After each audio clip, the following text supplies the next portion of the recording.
Hello, my friends. I'm Professor Hans von Puppet, and I'm here to introduce you to the fundamentals of business finance. Understanding what their break-even point is makes businesses less vulnerable to declines in sales. The break-even point for a product is defined as being when operating profits are zero. Under a variable costing approach, this happens when contribution falls with sales to a level where it is equal to fixed costs.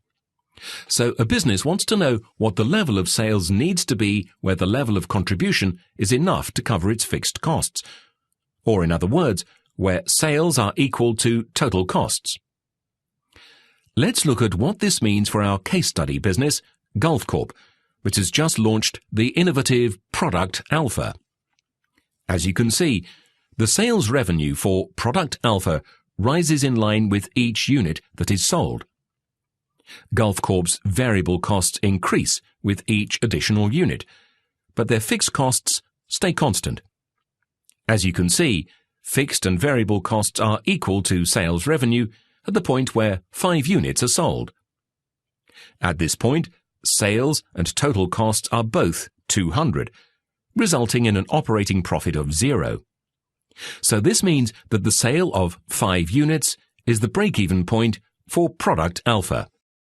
As we have seen, a business's profit margin is determined by a group of elements related to operating profit and sales, such as selling price, unit volume, variable costs, and fixed costs. The weighting of each element is characteristic of the particular industry within which a business operates.